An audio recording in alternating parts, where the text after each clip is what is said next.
got to say, I'm quite pleased to see that James broke his agreement with Labour last night to stand in Peter Dunn's electorate, stand a Greens candidate in Peter Dunn's electorate, because it kind of lacks integrity, which means surely the Greens leadership is up for grabs. And then I was thinking, if the Greens joined with New Zealand First, then wait, I need to multitask. Throw the giraffe to the dog. So empty house. But then I was thinking the Greens and New Zealand First would make the perfect coalition partners, because New Zealand First is economic policies, and I mean, it's so funny watching interviews and seeing journalists saying keep Winston Peters away from monetary policy. Are you kidding me? If you're a New Zealander, get Winston Peters on monetary policy. He's the only person suggesting that we should be defending ourselves from this international corporatisation of our country. You know, the TTPA introduced by Helen Clark, will be carried on by Taksinda, and that will enable corporations to sue us for our public budget. Now, as I've mentioned in a previous video, I actually dealt with a legal case where this was happening through an old World Bank agreement in El Salvador, and they were suing, it was a New Zealand director involved, and they were suing the public budget for $300 million. That's half of the annual public budget of this country. That is going to happen in New Zealand if we don't stand against it. And Labour and National, you know, straight through with that, no problem. They are systematically installing an economic system for an international elite. You know, I find it amazing that grown men defend the foreign right to own our property, our assets, our businesses, our currencies, our debt, everything. You know, why? How is that logical? Why would you defend your neighbouring nations, wealthiest, to own most of all of the money you make, all of the businesses on the land and all of the land, because that's where it's heading.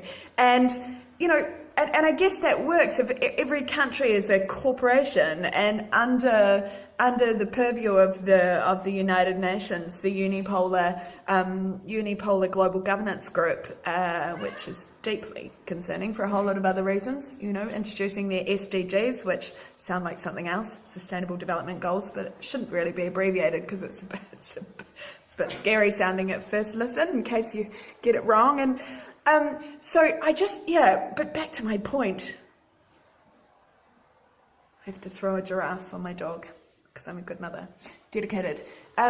Except the giraffe's not anywhere to be seen, but she's still barking at me as I should. Anyway, that's not the point. The point is this: New Zealand First and the Greens would make an excellent coalition partner, because New Zealand First has the best economic policy to protect New Zealand, but they're dirty industrialists. If you read their policy, it's like steamroll the Environmental Court to get through fracking, kind of managed by the Resource Management Act, even though that's impossible because fracking is devastating to the health and the environment no matter how you manage it, and to my knowledge, not really very profitable.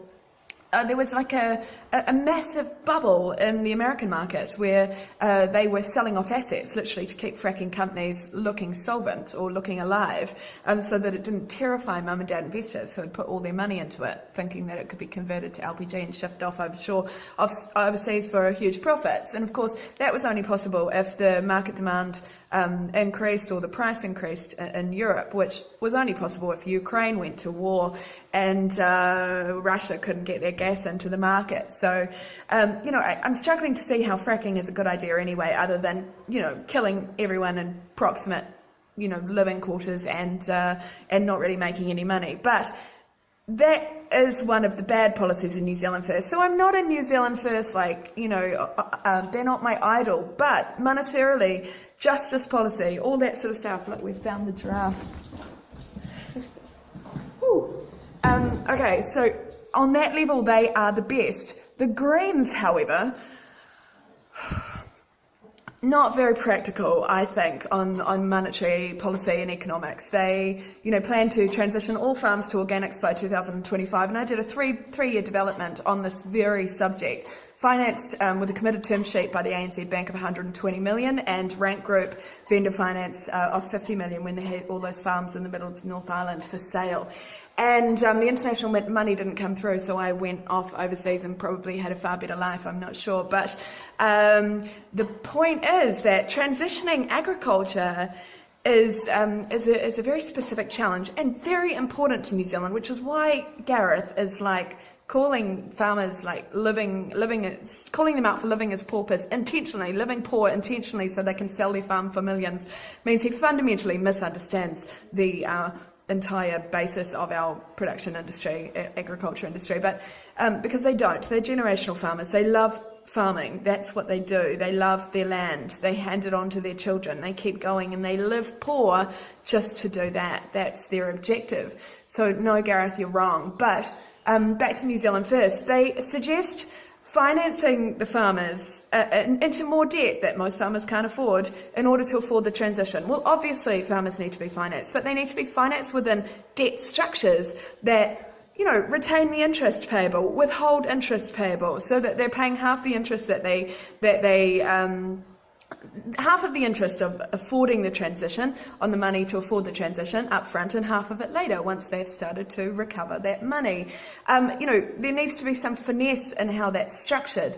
And, you know, further to that, the Greens talk about putting the cost of fart tax or carbon tax, or, you know, carbon dioxide tax, which is what you and I breathe in, out to stay alive, and the ocean breathes it in, then it grows all of the plankton, which supplies most of the oxygen, all the trees breathe it in to grow all of our food and supply all life. So yes, that tax that's been somehow misbranded to be the greatest pollutant and threat to our economy and life and survival. Go figure, and all the hairy armpits are buying it. But that aside, the Greens are suggesting that they constructively, very constructively, pass that tax on to the cost of the producer. Yeah, well, the farmers own the producers in New Zealand, if you haven't forgotten, so that just means smaller payouts. So wait, you want to increase their debt and you want to reduce their payout. Right. Well, that sounds like you're ready to sell them off to China, so that we're just, you know, fully foreign-owned on our farms, no small farmers anymore, and we are a food satellite of China in the future.